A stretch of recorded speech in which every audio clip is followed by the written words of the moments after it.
वीरांगनाओं की भूमि को आपने रेगिस्तान से रेपिस्तान में बदलने का कार्य किया है।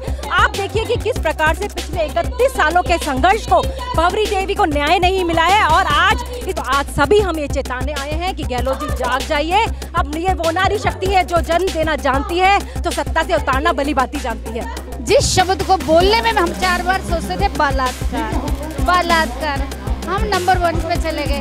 महिला अत्याचार में हम द्वितीय पे चले गए। आज हम जो सारी नारियां एकजुट होकर उस पुराने इतिहास को दोहराने आई हैं कि आज भी हम उसी जोश के साथ हैं, सत्ता पलट के राजस्थान की नारियों को उनका हक दिलाएं। मैं राजस्थान की सरकार को ये चेतावनी देना चाहती हूँ कि अगर सरकार अब भी नहीं जागी, महिला के प्रति होने वाले अपराधों को अभी भी गंभीरता से नहीं लिया तो आने वाले समय में कांग्रेस की सरकार का सूपड़ा साफ कर देंगे। राजस्थान की धरती जहां से रानी पद्मिनी पन्ना अध्याय जैसे हीरे पनपे, उस धरती पर लहूलुहान किया जा रहा है महिलाओं को। महिला जो कि आपकी जन्मदात्री होती है, जिसकी वजह से ये सृष्टि है। त्राही त्राही मच गई है पूरे राजस्थान की धरती पर। हर कोने से महिलाओं पर अत्याचार हो रहे हैं। रोज़ ऐसी खबरें आती हैं जिससे शर्म सर से झुक जाता है। लेकिन सरकार, राजस्थान की सरकार के कान बिल्कुल बंद हो चुके हैं और अब इस गूंगी बहरी सरकार को अपने थाली नाच से जगाने के लिए आज महिला मोर्चा ने अपना कमान संभाली है और निकल पड़ी है राजस्थान में जयपुर की सड़कों पर थाली नाद करके इस गूंगी बहरी सरकार के कानों में आवाज़ डालने के लिए और महिला अत्याचारों के खिलाफ एकजुट होकर आवाज़ उठाने के लिए। आज मैं खड़ी हूं बीजेपी के कार्यालय, जहां से ये महिला मोर्चा निकलेगा सीएम हाउस की तरफ और घेरेगा सीएम हाउस को और अपनी पुरजोर तरीके से आवाज़ को उठाकर अपनी शक्ति का जो प्रदर्शन करेगा वो वाकई में देखने लायक होगा। तो चलिए मैं आपको दिखाती हूँ ये शक्ति प्रदर्शन, महिला शक्ति प्रदर्शन किस तरह से होने वाला। महिला अत्याचारों पर राजस्थान की महिला क्या सोचती है, क्या राय है उनकी, ये जानने के लिए हम निकले हैं यहाँ पर सड़कों पर। तो चलिए जानते हैं उनकी राय। देखिए आज हम सब यहाँ जन आक्रोश के रूप में महिला शक्ति, नारी शक्ति, ना सिर्फ भाजपा के कार्यकर्ता, राजस्थान की वो तमाम नारी शक्ति यहाँ पर मौजूद है जो गहलोत सरकार को ये जगाने आई है और जवाब देने आ रही है कि गहलोत जी आप अपने कुंभकर्णी निद्रा से जाग जाइए। अब वो समय आ गया है कि आपको सत्ता के छोड़ देकर जाना पड़ेगा, क्योंकि राजस्थान वो प्रदेश है जहाँ नारी शक्ति की पूजा की है। नारी जो है, जो शक्ति की आराध्या है, वहाँ पर आपने राजस्थान जैसी वीरांगनाओं की भूमि को आपने रेगिस्तान से रेपिस्तान में बदलने का कार्य किया है।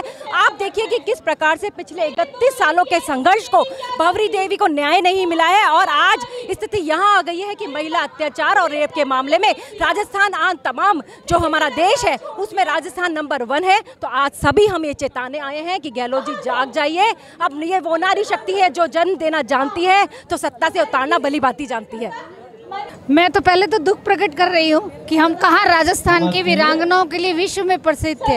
हाड़ी रानी की बात कर ले, हम पन्नाधाय की बात कर ले, पंद्मावती की बात कर ले, और भारत तो गार्गी मैतई के नाम से हमेशा जाना जाता रहा है। लेकिन कैसा समय आया है जिस शब्द को बोलने में हम 4 बार सोचते थे बलात्कार, हम नंबर 1 पे चले गए। महिला अत्याचार में हम द्वितीय पे चले गए। आज हम जो सारी नारियां एकजुट होकर उस पुराने इतिहास को दोहराने आई हैं कि आज भी हम उसी जोश के साथ हैं, सत्ता पलट के राजस्थान की नारियों को उनका हक दिलाएं। राजस्थान में जो महिलाओं के ऊपर जो अत्याचार बढ़ते जा रहे हैं उसका सबसे बड़ा कारण ये है कि यहाँ के जो मुख्यमंत्री, जो यहाँ के गृह मंत्री भी हैं, उनका महिलाओं के ऊपर होने वाले अत्याचारों पर कोई ध्यान नहीं है। और सबसे बड़ी बात यह है कि वो महिला अपराधों पर होने वाले किसी भी अपराध को गंभीरता से नहीं लेते हैं। और जिस तरह से बलात्कार के जो मामले और बच्चियों के साथ जो बलात्कार होते हैं वो मामले बढ़ते जा रहे हैं, उन अपराधों में आज यहाँ के जो कैबिनेट मंत्री है वो सदन में ये कहते हैं कि राजस्थान तो मर्दों का प्रदेश है। यानी कि उस व्यक्ति को जो एक विधानसभा को अपने मंत्री पद को सुशोभित कर रहा है, उसको महिलाओं के प्रति इस तरह की बात बोलते हुए भी उसको शर्म नहीं आती है कि जो राजस्थान वीरांगनाओं का प्रदेश रहा है, जहाँ पर राजस्थान की महिलाओं के प्रति केसरिया बाना पहन करके लोगों ने युद्ध किया है, केसरिया बाना पहन के शाका और जौहर हुए हैं, उस राजस्थान के इतिहास को उस मंत्री ने कलंकित करने का काम किया है। और सबसे बड़ा अपराध बढ़ने का कारण ये है कि जो हमारे जो राजस्थान के मुखिया हैं उनका खुद का महिला अपराधों के बढ़ते हुए अपराध की तरफ उनका बिल्कुल भी रत्ती भर भी ध्यान नहीं है। मैं राजस्थान की सरकार को ये चेतावनी देना चाहती हूँ कि अगर सरकार अब भी नहीं जागी, महिला के प्रति होने वाले अपराधों को अभी भी गंभीरता से नहीं लिया, तो आने वाले समय में कांग्रेस की सरकार का सोपड़ा साफ कर देंगे। जी हाँ, इसमें अब कहने को तो कुछ बचा ही नहीं है। पानी सर के ऊपर से चला गया है। हर रोज़ लगभग प्रतिदिन किसी न किसी मेरी नाबालिग बच्ची के साथ, किसी दलित बहन के साथ या किसी वृद्धा महिला के साथ न जाने कितनी दयनीय निर्ममता के साथ बलात्कार, उनकी मर्यादाओं का दोष करना और उसके बाद उनकी निर्मम हत्या करके उनको भरे चौराहे पे फेंक देने जैसी घटनाएं घट रही है। अब हमारे पास सिर्फ एक उपाय बचा है कि हम इस गहलोत सरकार की जो ये कुंभकर्णी नींद है इसको जगाएं, उनके कान में इतनी जोर से ये थाली नाद करें कि उन्हें समझ में आए कि अब राजस्थान की महिलाएं इस अपराध के खिलाफ सड़क पर उतर गई है और अब हम आपको जड़ से उखाड़ फेंकने के बाद ही दम लेंगे। देखिए, आज जिस तरह से राजस्थान की बहनें सड़क पर उतरी हैं विरोध के लिए, तो हम ये कहेंगे कि हम बहनें उतरी हैं, तुम भूल चुके निज गौरव को, हम उस गौरव को याद दिलाने आए हैं। एक सरकार का काम होता है महिलाओं को सुरक्षा देना, आम नागरिकों को सुरक्षा देना, और वह काम सरकार भूल चुकी है। महिलाओं को अपनी सुरक्षा के लिए सड़कों पर उतरना पड़ रहा है। तो ये राजस्थान की महिला जो गौरव के लिए, अपनी अस्मिता को बचाने के लिए जौहर तक करती है, उनको इन्होंने बिल्कुल तार करके, और जब आप अपराध ब्यूरो की रिपोर्ट देखोगे तो 2020 में 5330 थे, 2021 में 6338 घटनाएं। ये तो सिर्फ वो हैं जो थाने में दर्ज हुए हैं। इसके अलावा कितनी ऐसी बहनें हैं जो इसकी शिकार हुई और वो थाने तक जा भी नहीं पा रही हैं। देखिए, जहां महिलाओं के अपमान की बात आती है तो घर में भी अगर महिला का अपमान होता है तो वो घर, जैसे हमारे तो शास्त्रों में भी कहा गया है कि नारी की जहाँ पूजा होती है वहीं देवता निवास करते हैं, और यहाँ नारी की इज्जत को भी तार किया जा रहा है। राजस्थान के लिए बहुत शर्म की बात है कि हम अपराध के मामले में, महिला उत्पीड़न के मामले में नंबर 1 पर हैं, और बहुत शर्मसार होना चाहिए गहलोत सरकार को। और जहाँ पद्मनी जैसी रानी ने जौहर किया था, वहाँ महिला के साथ, उस धरती पर महिला के साथ अपमान हो रहा है। लेकिन वो जौहर था आग में कूदने का, लेकिन आज जौहर दूसरे रूप में है क्योंकि नारी शिक्षित हो चुकी है, और उस नारी ने अब ये बीड़ा उठाया है कि जो लोग हमारे साथ गलत करेंगे उनको हम मुंह तोड़ जवाब देंगे। और मुंह तोड़ जवाब देने के लिए सबसे पहला हमारा कदम होगा उनको सरकार से नीचे गिराना, और हम उनकी कुर्सी को उखाड़ फेंकने का काम महिलाएं कर रही हैं, क्योंकि महिलाएं सड़क पर उतर चुकी हैं। और सड़क पर उतरकर जब आंदोलन होता है, महिलाएं जब ईंट से ईंट बजाने का काम करती हैं तो इतिहास तक बदल जाते हैं। तो ये तो छोटी सी कांग्रेस की सरकार है, इसको तो 4.5 साल पहले ही जनता से गलती हुई है, उसके लिए त्राही मची हुई है, जनता त्रस्त है, और महिलाएं तो सबसे ज़्यादा। और जहां महिला सोच लेती है कि हमें जो काम करना है वो ज़रूर होके रहता है, तो गहलोत जी वो दिन दूर नहीं है। अपनी कुंभकर्ण वाली सरकार को जगाइए और जल्दी से कुर्सी से अपने आप ही छोड़ दीजिए, तो ज़्यादा बेहतर है। नहीं उखाड़ के फेंकने में महिलाएं कोई कसर नहीं छोड़ेंगी। धन्यवाद। एक समय था जब हम अपने प्रदेश के लिए, राजस्थान के लिए बहुत प्राउड हुआ करते थे। क्योंकि मेरी उम्र इतनी है कि मैं बहुत सालों से राजस्थान में रह रही हूँ, लेकिन अभी कुछ सालों से जो हाल हो गया, रोज़ नए किस्से सुनते हैं, दिल बहुत दुखी होता है। बस यही लगता है कि हम क्या करें।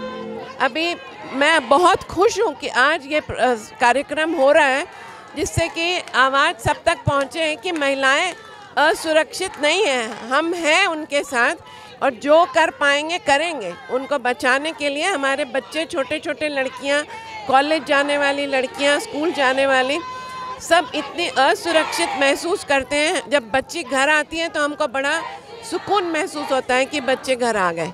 तो ये था वो शंखनाद जो महिलाओं ने यहाँ पर कर रखा है। बीजेपी कार्यालय से ये लोग निकली हैं सीएम गहलोत के घेराव करने के लिए उनको, और उनकी जो सरकार है उनको सिंहासन पे से उखाड़ फेंकने का इन्होंने फैसला कर लिया है। तो वो दिन दूर नहीं जब ये महिलाएं अपना वोट देकर कांग्रेस सरकार को राजस्थान से रवाना कर देगी। आपकी क्या राय है, आपका क्या सोचना है, कॉमेंट करके ज़रूर बताइएगा। कॉमेंट करके राय ज़रूर रखिएगा, क्योंकि आपकी क्या राय है हमारे लिए मायने रखती है। कैमरामैन चेतन के साथ चेतना शर्मा, राजस्थान संवाद।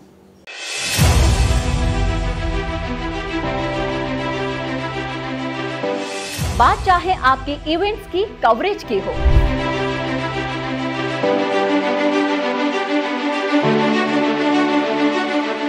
या फिर हो आपके राजनीतिक कार्यक्रमों के कवरेज की।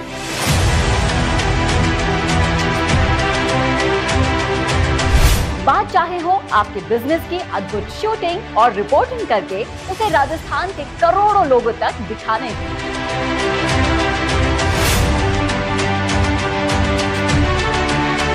या फिर हो इंटरव्यूज के जरिए आपको राजस्थान भर में दिखाने की।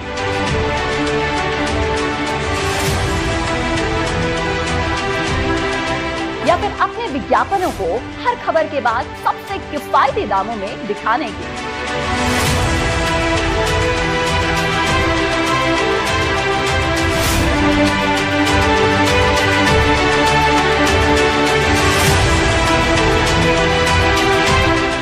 अब इन सब के लिए राजस्थान का आपका अपना डिजिटल मंच है राजस्थान संवाद।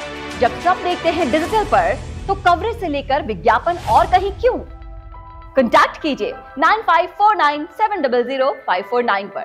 किफायती काम, असरदार अंजाम, सिर्फ राजस्थान संवाद का याद रखिए ना।